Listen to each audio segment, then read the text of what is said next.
प्यारे साथियों, मैं आप सभी का AR ट्यूशन क्लासेज में स्वागत करता हूं। उम्मीद है आप सभी अच्छे होंगे। देखिए, आज हम जो है पढ़ेंगे एक्सरसाइज 4.3 में आपसे कहा कि निम्न द्विघात समीकरणों के मूलों की प्रकृति ज्ञात कीजिए। प्रकृति और मूलों का अस्तित्व यदि हो तो फिर मूल भी ज्ञात कीजिए। पहले ये पूछा, देखो यदि मूलों का अस्तित्व है तब निकालिए मूलों का अस्तित्व। तो पहले आप देखो मूलों का अस्तित्व का मतलब क्या है। देखो हमारे पास द्विघात समीकरण है ax² plus bx plus c और बराबर 0। ये एक द्विघात समीकरण है भी, व्यापक द्विघात समीकरण, यानी कि इस फॉर्म में आपको मिलेगी समीकरण। अब आप ध्यान से सुनो एक बात, मैंने अभी अभी आपसे जो पिछली एक्सरसाइज निकलवाई वो निकलवाई गुणनखंड विधि से। किससे निकलवाई भी? और किसके मान निकल के आए? x के मान निकल के आए। x के कितने मान निकले? 2 निकले सभी में, हर बार 2 मान निकले, उन्हीं को हम कहे मूल। क्या कहे उन्हें हम? यानी कि समीकरण के मूल। जो x के मान होंगे वही समीकरण के मूल होंगे। तो 2 मूल आवेंगे। आपको पता, जब चर पद की अधिकतम घात यहाँ पे 2 है, यहाँ पे तो 1 है, यहाँ पे 2 है, तो आपके मूल कितने आएंगे? 2 निकल के आवेंगे। जितनी बड़ी घात होगी उतने ही मूल होते हैं। ठीक है, तो मूल कितने आएंगे? 2। अब उन मूलों के बारे में हम जो है ना कुछ बात जो है ना यहाँ करेंगे भी कि मूल कैसे होंगे। उसने कहा सबसे पहले तो कि मूलों की प्रकृति बताओ। मूलों की प्रकृति का मतलब ये है कि मूल प्लस के होंगे, माइनस के होंगे, या जो है ना दोनों बराबर होंगे, या अलग अलग होंगे, या परिमेय होंगे, यानी कि बटे के रूप में होंगे। वो बात आपको बतानी है। प्रकृति का मतलब क्या होगा भाई कि मूल कैसे होंगे? प्लस की संख्या होगी दोनों की दोनों, या माइनस की होगी, या कैसे भाई, या जो है ना आपके धनात्मक होंगे यानी कि प्लस के होंगे, या फिर आप कहेंगे कि दोनों के दोनों बराबर होंगे या भिन्न भिन्न होंगे, अलग अलग होंगे। तो वो चीजें हमें पता करनी है यहाँ पे। और दूसरे उसने कहा अस्तित्व है या नहीं है, मूलों का अस्तित्व है या नहीं है। इसका मतलब ये है कि यदि हम मूल निकाल सकते हैं एक्स के, एक्स का मान निकाल सकते हैं, तो इसका मतलब तो है अस्तित्व है। और जिस समीकरण के मूल नहीं आते, जिस समीकरण के मूल ज्ञात नहीं कर सकते, तो उनका अस्तित्व नहीं है, यानी कि वहां पे मूल हम नहीं निकाल सकते। तो उनके बारे में पता करने के लिए हमारे पास कुछ जो है ना 2-3 नियम है, वे आपको याद करने हैं बस। ठीक है भाई, अब उन नियमों को देखो आप ध्यान से। आपको ये पता हमारे एक्स के 2 मान निकल कर आ गए, वे कैसे होंगे देखिए। नंबर 1, पहले तो यहाँ पे एक बात ही समझो। देखो भाई एक बात ही समझो आप, यहाँ पे जो हमारा x² का गुणांक है वो है a, यानी कि a का मान, और जो हमारा x का गुणांक है वो है b, यानी कि b का मान, और जो अचर पद है बाकी वो है c का मान, अचर पद c का मान। x² का गुणांक a का मान, x का गुणांक b का मान, और अचर पद c का मान। ठीक है यहाँ तक। अब हम एक चीज निकल रहे हैं यहाँ पे d, क्या निकल रहे भाई? d, और d बराबर होता है b² माइनस 4ac। ये हमारे पास एक सूत्र है भाई, जहां आप ध्यान देंगे भाई, जहां d जो है ना d को हम क्या बोलेंगे? d को बोलेंगे विविक्त कर। क्या बोलेंगे भाई? विविक्त कर। इसका नाम याद रखना है भाई आपको। d को हम बोलेंगे विविक्त कर। इस d का मान, d का जो है ना, d का नाम क्या है? विविक्त कर है। और b क्या है? आप देखो यहाँ b x का गुणांक है, तो b का मान यहाँ रख सकते हैं हम। a क्या है? x² का गुणांक है, वो भी हम रख सकते हैं। c का मान क्या है? अचर पद, वो आप यहाँ रख देंगे। तो यहाँ से हमारे पास किसका मान निकल कर आवेगा? d का आवेगा या नहीं आवेगा? तो d का मान कुछ ना कुछ आवेगा, 1 2 3 0, या जो है ना प्लस का या माइनस का, d का मान निकल कर आवेगा। तो जो d का मान निकल कर आवेगा, एक तो सवाल आपसे एक पूछेगा सीधे सीधे कि जो है ना ये द्विघात समीकरण है, इसका विविक्त कर बताइए क्या होगा। क्या पूछेगा भाई? विविक्त कर क्या होगा। तो आपको d वाला फॉर्मूला लगाना है, और यहाँ से d का मान जो निकल कर आवेगा वही आपका आंसर होगा। कोई दिक्कत नहीं। यहाँ से एक नंबर में पहले पूछ रखा भाई विविक्त कर भी कई बार, तो आपसे डी पूछ सकता है एग्जाम में। ठीक है, हाँ अब बताऊंगा उसको उसके बाद आगे। हाँ, जब हमारे पास डी का मान निकल के आ गया यहाँ से, एक तो काम वो होगा। दूसरे, जब हमारा डी का मान कुछ भी निकल के आ गया, आपसे पूछ रहा कि मूलों की प्रकृति क्या है। यदि हमें मूल बताना हो बगैर निकल ले, यानी कि द्विघात समीकरण को हल किए बिना हमें ये पता करना हो कि मूल कैसे होंगे, तो उसके लिए हमें डी निकालना जरूरी है। क्या निकालना जरूरी है भाई? डी निकालना जरूरी है। तो डी हमें निकाल दिया, डी का मान कुछ भी आया मान लो, तो सुनो नंबर 1, यदि यदि डी का मान आपका 0 आया भाई, क्या आया? यानी कि डी का मान जब आपने हल किया तो डी बराबर 0 आया। यदि डी का मान 0 है तो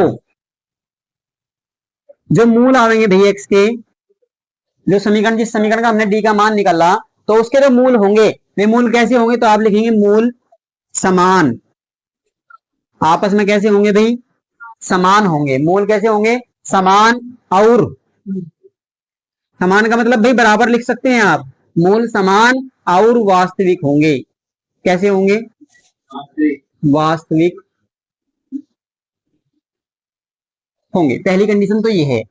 सुनो, समान का मतलब तो आपको पता, मान लीजिए एक 4 आएगा तो दूसरा भी कितना आएगा, 4 आएगा। पहला 5 आया एक्स का मान तो दूसरा भी 5 आएगा। ऐसे पहले सवाल आए नहीं आए, जिसके दोनों मान बराबर आए थे। तो यहाँ से ये समान का मतलब क्या है, बराबर आवेंगे मान। ठीक है। दूसरी बात लिखवाई मैंने वास्तविक। वास्तविक का मतलब है, जब मैंने सबसे पहला चैप्टर आपको बताया उसमें वास्तविक संख्या पढ़ाई थी आपको। जितनी भी हमारी संख्याएं हैं हमारे पास, कौन कौन सी, प्राकृतिक, पूर्ण संख्या और सम संख्या, विषम संख्या, भाज्य संख्या है, भाज्य संख्या, परिमेय, अपरिमेय, जितनी भी सारी संख्याएं हैं वे सारी क्या होती हैं, वास्तविक संख्याएं होती है। तो वास्तविक संख्या आवेगी एक, और कैसे आवेंगे, आपस में समान होंगे यानी कि बराबर होंगे। ठीक है भाई, प्लस की आ जाओ, माइनस की आ जाओ, बटे में आ जाओ या रूट के अंदर आ जाओ, लेकिन आवेंगे क्या, समान आवेंगे दोनों के दोनों। एक्स के दोनों मान क्या आवेंगे, बराबर आवेंगे। ठीक है ये बात। अब दूसरी नंबर 2। अब सुनो एक बात और यहाँ पे, यदि मूल हमने निकाल दिए भाई, जब हमने डी बराबर 0 आया, जब हमने मूल निकाल दिए यानी कि मूल निकल कर आ गए, तो जब मूल निकल रहे हैं तो मूलों का अस्तित्व है। यहाँ पे क्या है, मूलों का अस्तित्व है। तो आप लिखेंगे आते, और लिख ले यहाँ पे, और मूलों का अस्तित्व है।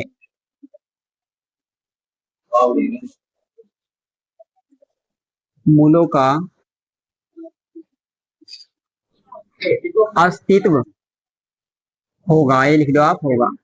अस्तित्व का मतलब मैंने ये बताया कि इसका मतलब ये है, हम एक्स के मान निकाल सकते हैं उन समीकरणों से। ठीक है। नंबर 2, भाई यदि डी का मान बड़ा हो किससे, 0 से। देखो इसका मतलब है बड़ा, जिधर को ये मुंह खुल रहा है उसका मतलब है बड़ा, जिधर को ये मुंह खुल रहा है वो है बड़ा। तो इसका मतलब डी का मान तो बड़ा आएगा किससे, 0 से। अब 0 से बड़ा आने का मतलब सुनो क्या है, यानी कि प्लस की संख्या आवे। कैसी आवे, प्लस की, पॉजिटिव पूर्णांक आवे, धनात्मक पूर्णांक आवे यहाँ पे, तो वो होगा डी का मान बड़ा। जब डी का मान 0 से बड़ा होगा तो 0 से बड़ी तो होते हैं सारे प्लस की संख्या, और माइनस की संख्या 0 से छोटी होती है। तो जब भी हमारे प्लस की संख्या आवेगी कुछ भी, तो उसे हम कहते हैं धनात्मक पूर्णांक, और वो डी का मान बड़ा है यहाँ पे।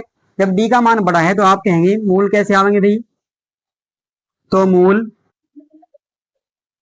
तो मूल देखो यहाँ पे समान थे या नहीं थे, तो यहाँ पर आप कहेंगे मूल भिन्न भिन्न होंगे। कैसे भाई, भिन्न भिन्न, भिन्न भिन्न का मतलब अलग अलग, और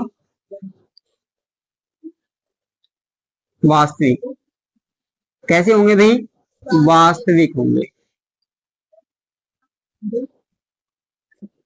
और अस्तित्व देखो भाई, यहाँ पे भी क्या होगा, अस्तित्व होगा या नहीं होगा। जब हम मूल निकाल रहे तो इसका मतलब अस्तित्व होगा। आप कहेंगे मूलों का अस्तित्व है, मूलों का अस्तित्व है, यहाँ भी अस्तित्व है। अब तीसरी बात और लिखेंगे बस, यदि डी छोटा हो किससे भी, 0 से। यदि डी छोटा हो किससे, 0 से, यानी कि डी का मान माइनस का आ जाए। डी का मान माइनस का, कुछ भी संख्या, माइनस की 10 आवे, माइनस के 5 आवे, 6 आवे, कुछ भी आवे, तो इसका मतलब है 0 छोटा आया डी। तो फिर आप कहेंगे तो मूल, यहाँ पे ना तो बराबर आवेंगे, ना भिन्न आवेंगे, ना वास्तविक आवेंगे। कैसे आवेंगे भाई, काल्पनिक आवेंगे। मूल लिखेंगे आप, मूल काल्पनिक होंगे। कैसे होंगे, काल्पनिक होंगे। अब सुनो भाई, काल्पनिक का मतलब ये है कि आप उनकी केवल कल्पना कर सकते हैं। क्या कर सकते हैं, कल्पना। यानी कि रूट के अंदर माइनस की संख्या आ जाए, रूट के अंदर कैसे आ जाए भाई, माइनस की संख्या आ जाए, रूट के अंदर माइनस की, देखो ऐसे, जैसे माइनस के √3, ऐसे भाई। ठीक है। तो ऐसी संख्या जब आ जाएगी तो हमें जो है ना इसके मूल फिर नहीं निकालने। जब हमारी कंडीशन ये वाली आएगी तो मूल काल्पनिक होंगे, और मूल काल्पनिक जब होंगे तो फिर आपको मूल नहीं निकालने हैं, फिर आपको मूल नहीं निकालने। तो इस कंडीशन में आप लिखेंगे मूलों का अस्तित्व नहीं है। भाई जब हम मूल नहीं निकाल सकते तो आप कहेंगे क्या होगा, मूलों का अस्तित्व नहीं है, मूलों का अस्तित्व नहीं है। सुनो भाई, पहली कंडीशन में और दूसरी कंडीशन में तो आपको मूल निकालने हैं। ठीक है, यहाँ जहां पे अस्तित्व होगा मूलों का, और जहां पे मूलों का अस्तित्व नहीं है गुड़िया यहाँ डी का मान इस डी का मान 0 आया, एक्स का मान 0 नहीं आया, इस डी का मान क्या है 0 आया। तो हमने यहाँ से ये पता करा कि भाई जब डी का मान 0 है तो इसके मूल हम निकाल सकते हैं। समीकरण अब भी वो की वही है हमारे पास, समीकरण तो है हमारे पास अब भी, बस डी का मान इससे हम पता कर रहे हैं, हमारे सोर्स है, इनसे पता कर रहे हैं हम भाई मूल कैसे होंगे, मूल आवेंगे भी या नहीं आवेंगे। तो यहाँ से तो हम पता कर रहे हैं, अब मूल तो बाद में निकाल लेंगे, इसके बाद इतना निकालने के बाद इसके बाद मूल निकालने हैं, समीकरण को हल बाद में करना। ठीक है, जब हम सवाल करेंगे तुम्हारी समझ में आएगा। पहली कंडीशन ये है भाई जब डी बराबर 0 हो तो मूल समान और वास्तविक होंगे और मूलों का अस्तित्व होगा। नंबर 2 पे जब डी का मान बड़ा हो 0 से, जब डी का मान बड़ा हो 0 से, बड़ा कब होगा यानी कि प्लस की होगी संख्या, डी का मान कोई भी प्लस की संख्या आवे तो आप कहेंगे मूल भिन्न भिन्न और वास्तविक होंगे, यानी कि अलग अलग मान आवेंगे दोनों निकल के। उसके बाद भाई मूलों का अस्तित्व यहाँ पे भी होगा। और तीसरी कंडीशन में जब डी का मान छोटा हो 0 से, यानी कि माइनस की संख्या आ जाए कुछ भी डी का मान, तो फिर आप कहेंगे मूल काल्पनिक होंगे। फिर कैसे होंगे, मूल काल्पनिक होंगे और मूलों का अस्तित्व नहीं है। कम से कम भाई ये मान कर चलो, कम से कम एक नंबर का सवाल यानी कि मल्टीपल में एक जरूर आएगा इसमें से, केवल इतनी सी बात से एक नंबर जरूर पूछेगा आपसे, कम से कम है, मिनिमम 2 भी आ सकते हैं। पहले इतना नोट करो एक बार, पहले इतना नोट करें, हमारे पास द्विघात समीकरण है ax square plus b x plus c बराबर 0 और हमने डी का मान निकाल दिया, यहाँ से विविक्त कर, यानी कि डी बराबर बी स्क्वायर माइनस 4ac। ठीक है यहाँ तक। अब भाई हमने पिछली एक्सरसाइज निकाली वो निकाल ली गुणनखंड विधि से। किससे निकाल ली, गुणनखंड विधि से। अब देखिए एक बात, कुछ समीकरण ऐसी होगी जो आपकी गुणनखंड विधि से नहीं निकलेगी, यानी कि उनके जो है ना गुणनखंड थोड़े बड़े होंगे या जो है ना कुछ हमारी समझ में नहीं आवेंगे। तो हमें क्या करना है, जब गुणनखंड विधि से कोई सवाल ना हो, द्विघात समीकरण हल ना हो गुणनखंड विधि से, तो फिर आप गुणनखंड विधि को छोड़ के हमारे पास एक दूसरी विधि है द्विघात सूत्र विधि। क्या लिखोगे आप, एक द्विघात सूत्र है भाई, क्या है, द्विघातीय सूत्र, या आप इसका दूसरा नाम लिख सकते हैं श्रीधराचार्य सूत्र, श्रीधराचार्य सूत्र। ठीक है भाई, या तो आपसे कहा जाता है कि द्विघातीय सूत्र या कहा जाता है श्रीधराचार्य सूत्र। ठीक है, तो दोनों एक ही है ये। तो इसका सूत्र है हमारे पास x बराबर, यहाँ ध्यान दो भाई, हम किसका मान निकालना चाह रहे थे द्विघात समीकरण में, x का तो निकाल लें, x का तो मान निकाल ले भाई, ठीक है नहीं गुड़िया, x का मान निकालते हैं द्विघात समीकरण में, 2 मूल निकाल ले जब हम, तो x के तो मान निकले 2। कैसे, x बराबर आप लिखेंगे सूत्र में भाई minus B plus minus under root B square minus 4ac और अपॉन 2a। ये आपके पास एक द्विघातीय सूत्र है भाई, या श्रीधराचार्य सूत्र कहो आप इसे। अब सुनो एक मिनट, यहाँ माइनस का b है, b किसका मान है, x का गुणांक। अब ये देखो एक बात, यहाँ पे रूट के अंदर क्या लिख रहा है हमारा, बी स्क्वायर माइनस 4ac, क्या डी का मान है ये भाई, डी बराबर है बी स्क्वायर माइनस 4ac। देखो ये पूरा का पूरा डी का मान है या नहीं, तो क्या इसके स्थान पर आप डी लिख सकते हैं भाई, लिख सकते हैं या नहीं, क्योंकि डी के बराबर है सारा का सारा, तो आप लिख सकते हैं या ऐसे करके, या x बराबर minus B plus minus under root, इस पूरे के स्थान पर आप क्या लिख सकते हैं डी, और बटे में कितना भाई 2a, यानी कि ये दोनों सूत्र सेम हैं। बस यदि हमारे पास डी का मान हो, यदि हमारे पास डी का मान हो तो आपको जो है ना अलग से रखने की जरूरत नहीं है, इसका डी का मान रख दो बस यहाँ पे। ठीक है, इस सूत्र से आप भाई दोनों मान निकाल लेंगे।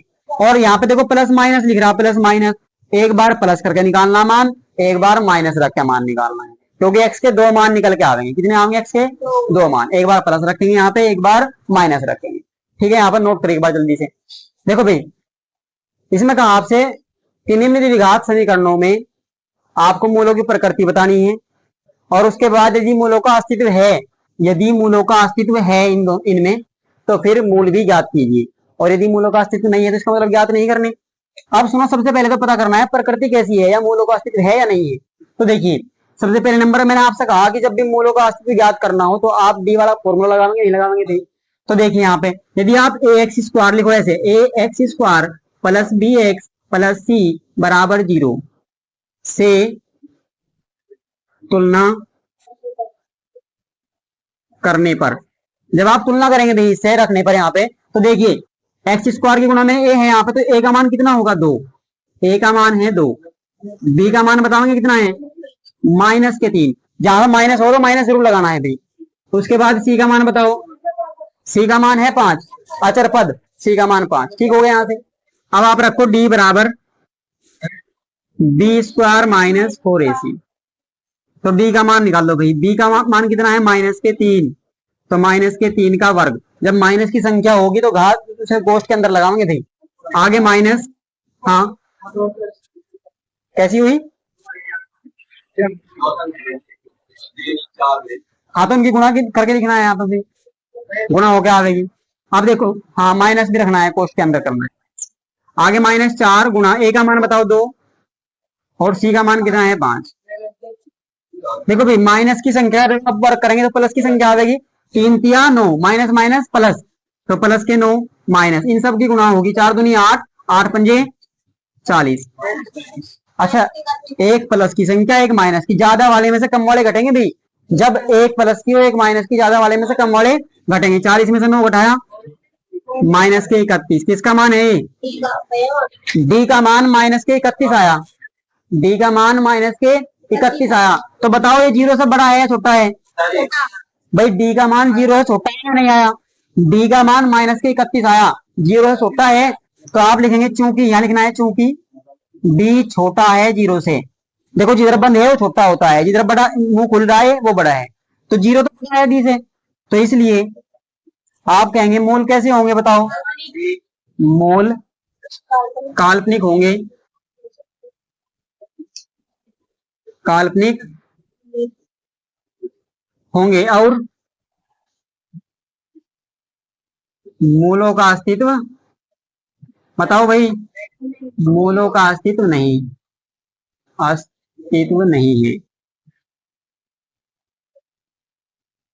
जब मूल काल्पनिक होंगे तो मूलों का अस्तित्व नहीं है। ये तो आपका हो गया। अब सुनो, इस साथ कहता हूँ मूल तो निकालने ही, क्योंकि मूलों का अस्तित्व नहीं आया। अब यहाँ तो एक बार दूसरे में जल्दी देखो भाई। यहाँ पे a x square plus b x plus c बराबर 0 से तुलना करने पर, जब आप तुलना करेंगे तो लिखेंगे ए बराबर कितना 3, बी बराबर बताओ भाई -4√3। देखो भाई एक्स की जो गुना में है सारा का सारा, वो हमारा किसका मान है? बी का मान है भाई। उतारने के लिए किसने कहा तुम्हें? केवल यहाँ देखे, बाद में टाइम दूंगा उतारने के लिए। देखिए यहाँ पे। अब इसके बाद भाई सी का मान बताओ। सी का मान है +4, लिख लिया हमने यहाँ पे। आपको निकालना है डी का मान। डी बराबर बी स्क्वायर माइनस 4ac। जितनी बार आप लिखोगे और बोल दोगे उतना याद हो जाएगा, ठीक है। तो रखो बी का मान बताओ कितना है? -4√3। देखो यहाँ ध्यान से भी, ये पूरा बी का मान है, हमने यहाँ रखा बी की जगह पे। और इसको कोष्ठ के अंदर कर लेंगे भी, और इसका क्या कर देंगे? स्क्वायर कर देंगे। आगे -4 गुणा ए का मान कितना 3 और सी का मान है 4, रख दिया यहाँ से। अब ध्यान दो, पहले सबसे पहले चिन्ह की बात करो। माइनस माइनस की गुणा होगी प्लस हो जाएगा भाई। माइनस तो खत्म हुआ, प्लस हो गया। अब 4 का वर्ग करेंगे, 4 चौक 16, और इन दोनों के बीच में कहीं का चिन्ह है गुणा का। और जब √3 का आप वर्ग करोगे, देखो √3 गुणा √3, तो हमारे पास आ गए √9, और √9 का मान कितना 3। तो क्या इसके स्थान पर हम 3 लिख सकते हैं भाई? √3 का वर्ग किया तो 3 आ गया। आगे -4 तिया 12 और 12 चौक 48। अब देखिए भाई, पहले गुणा हल होगी, माइनस हल नहीं होगा। तो 16 दूनी 32, 16 ती 48, 16 ती 48 और माइनस के 48 बराबर कितना आया? 0। किसका मान है? डी का मान है। आप लिखेंगे चूंकि, ये ऐसे लिख दो, चूंकि डी बराबर 0, चूंकि डी बराबर 0, इसलिए मूल कैसे होंगे भाई? समान और वास्तविक।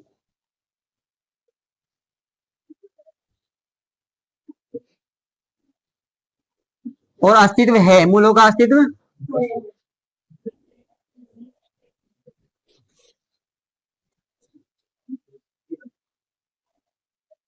मूलों का अस्तित्व है। सुनो भाई ध्यान से, 1 मिनट, अभी नहीं उतारना, पहले सुन लो। मूल समान भी होंगे और वास्तविक भी होंगे, और उसके साथ मूलों का अस्तित्व है। और उसने आपसे कहा कि अभी सवाल पूरा नहीं हुआ हमारा। उसने कहा यदि मूलों का अस्तित्व है तो फिर आप इसके मूल भी ज्ञात कीजिए। अभी तक मूल तो ज्ञात नहीं किया हमने, एक्स का मान तो नहीं निकल गया अभी कहीं, ये तो डी का मान था। अब देखो सुनो, डी का मान तो हमारा आ गया, एक्स का मान हमें निकालना है। और मैंने कहा कि भाई मूल समान और वास्तविक है, ये भी बात ठीक है। तो क्या बताऊं और भाई। अब सुनो भाई, देखो अभी जो है ना हम इसका जो है ना एक्स के मान निकालने हैं, आपको एक्स के मान निकालने। एक तो हमने निकाल लेते गुणनखंड विधि से पहले, जो हमने पीछे निकाल ले। अब हम निकाल लेंगे द्विघातीय सूत्र विधि से या श्रीधराचार्य सूत्र विधि से, ठीक है। तो इसे तो मिला दो पहले, और उतारा नहीं तुमने, चलो नोट करो एक बार, नोट करिए। देखो अभी देखो भाई, एक बार बाद में उतार लो भाई, एक बार देख लो जल्दी। देखो हमें मूल निकालने हैं अब, तो मूल निकाल लेंगे हम द्विघातीय सूत्र से। आप लिखोगे द्विघातीय सूत्र,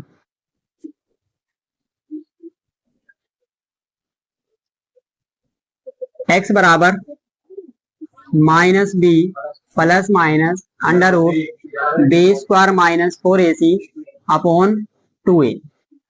एक्स बराबर माइनस बी प्लस माइनस, भाई इसके स्थान पर आप बी लिख सकते हैं, और बटे में कितना 2a।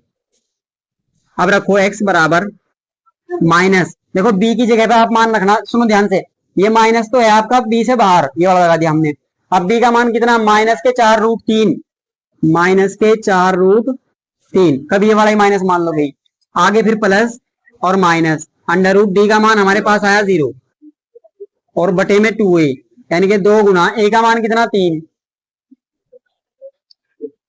अब देखिए माइनस माइनस प्लस, 4√3 रह गए यहाँ पे, और प्लस माइनस, √0 का मान 0 ही होगा, तो आप लिखेंगे 0, और बटे में 2 तिया 6।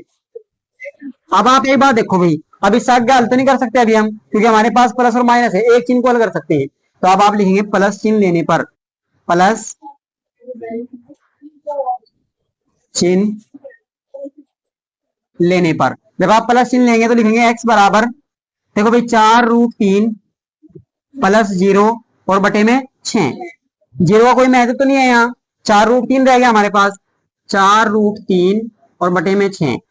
अब देखो 4 गुणा √3 लिख रहा है, नहीं लिख रहा, हम भाग दे सकते हैं ऊपर नीचे, क्योंकि ये गुणा में है ऊपर वाले। 2 दूनी और 2 तिया, आपके पास आया भाई 2√3 और बटे में 3। एक तो माना है हमारे पास ये। देखो यहाँ पे हमें ये भी पता कि मूल कैसे होंगे, समान होंगे अपने आप। यहाँ पे दोनों के दोनों मूल एक्स का मान समान आएगा। देखिए एक बार फिर, अब क्या लेंगे हम, माइनस चिन्ह लेने पर,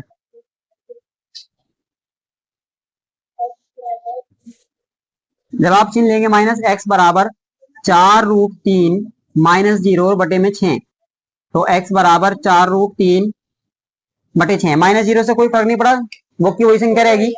अब भाग दे दो आप, एक्स बराबर 2 दूनी 4 और 2 तिया 6, तो 2√3 और बटे में 3, तो वहीं का वहीं छोड़ देंगे अगर करता ना हो। ये दोनों मान समान आए भाई। उस वक्त कहेगा आपसे, वो आपसे ये कहेगा कि यदि मूलों का अस्तित्व है तो आप मूल भी ज्ञात कीजिए। जब मूल ज्ञात करने के लिए कहेगा तो आपको यहां तक करना है, ठीक है। और यदि केवल पूछ रहा है, अच्छा मैं ये बताना चाह रहा था भाई आपसे कि मूलों की प्रकृति, सुनो, वो आपसे पूछ रहा है मूलों की प्रकृति क्या है, तो यह है मूलों की प्रकृति। देखो यहाँ से ये जो बात लिख रही है ना यहाँ पे, मूलों की प्रकृति में आपको ये लिखा मिलेगा, तो ये ऑप्शन नहीं मिलेगा, आपको ऑप्शन लगाना है आंसर, ठीक है। इतना करना है। अगर मूलों की प्रकृति पूछे, अगर मूलों की प्रकृति पूछे तो बस यहां तक निकालना है, मूल कैसे होंगे, वास्तविक होंगे, समान होंगे।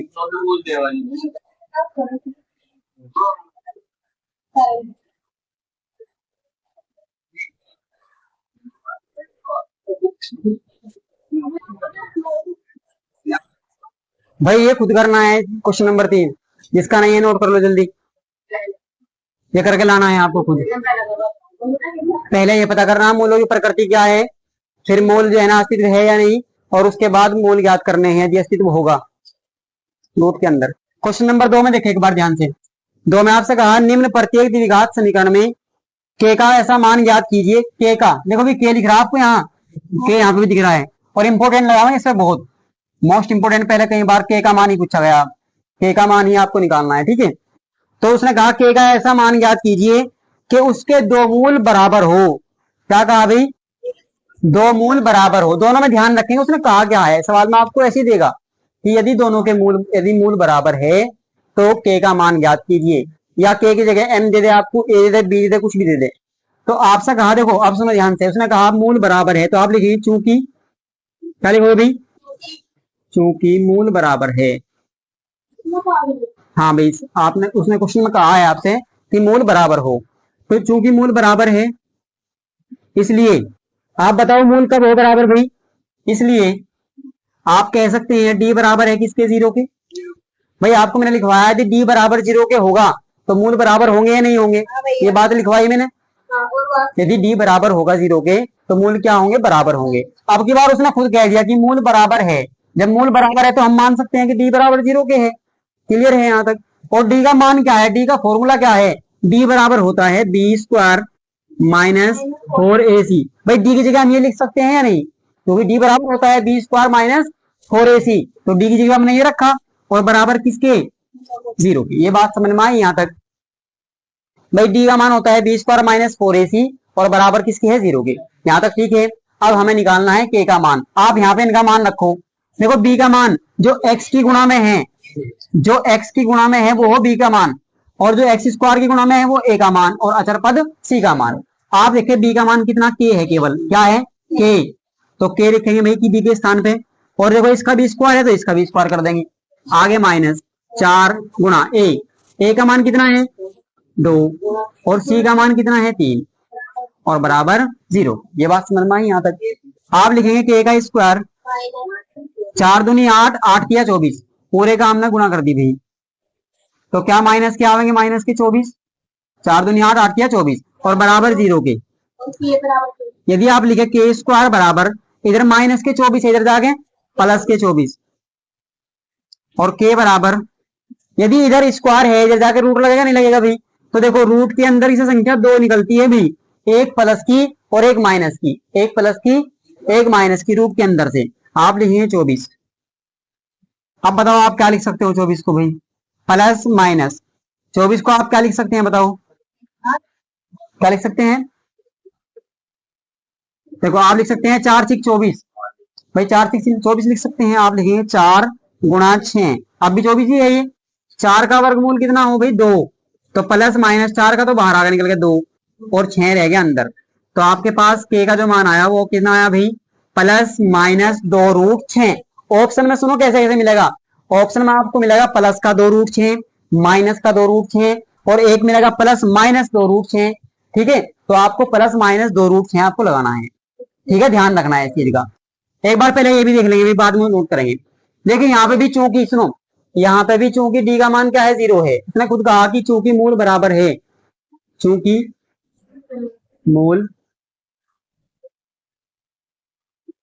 बराबर है, इसलिए आप कहेंगे डी बराबर है 0 के। भाई जब मूल बराबर है तो डी का मान 0 है। अब डी का मान क्या हो, बी स्क्वायर माइनस 4ac, और बराबर किसके, 0 के। अब डी का वैल्यू देखो, सुनो यहाँ पे थोड़ी सी दिक्कत लग रही है, नहीं लग रही। अभी हमारे पास स्क्वायर वाला है नहीं कोई भी पद, तो पहले इसको क्या कर लो, आप इसको आप जो है ना द्विघात समीकरण बना लो पहले गुणा करके।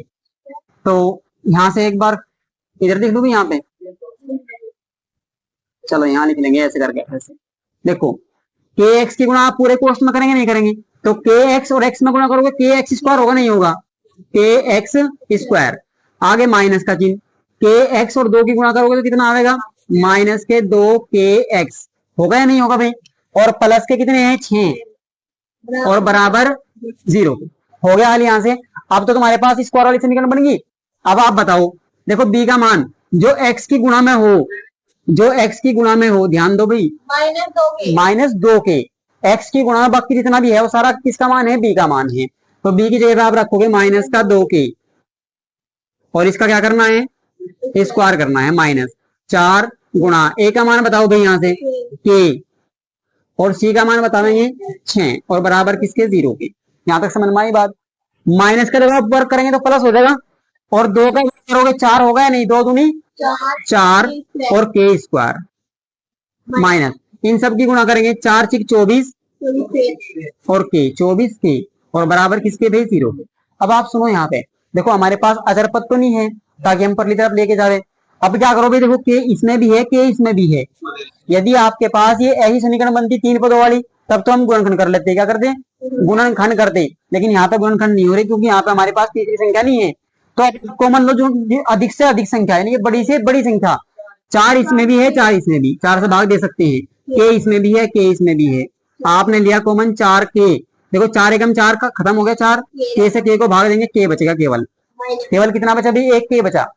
आगे माइनस का चिन्ह, 4 छिक 24 और के से के कैंसिल, भाग हो गया, खत्म हो गया। ये बराबर किसके बचा भाई? 0 के। अब आप सुनो, देखो ये पूरी संख्या और ये पूरी संख्या गुणा में है या नहीं है भाई? ये वाली और ये वाली गुणा में है, यानी कि दो गुणनखंड आपके पास है। एक बार इसके बराबर 0 रखोगे, एक बार इसके बराबर 0 रखोगे। आप लिखेंगे चूक यदि, माना यदि, ऐसे लिखो यदि, यदि 4 के बराबर 0 के, तो आप लिखेंगे के बराबर, भाई देखो 4 गुणा में है ना के साथ, इधर के में जाएगा, भाग में जाएगा, तो 0/4। तो के का मान कितना आया? 0। एक तो मान आया के का 0। और यदि आप लिखेंगे के माइनस 6 बराबर 0 के, तो के बराबर प्लस का 6 आया नहीं आया? तो आपके के दो मान आए भाई, 0 और 6। तो आपको लिखना है के दो मान, एक तो 0 और एक 6। जो भी आपकी बुक में भाई और के वाले सवाल दे रखे होंगे तो वे आप निकाल के देखेंगे, बहुत इंपॉर्टेंट है ये के वाले सवाल, हर बार पूछा जाएगा आपसे के का सवाल। तो जितने दे रखे होंगे वे जो है निकाल लेंगे, इनको नोट करिए।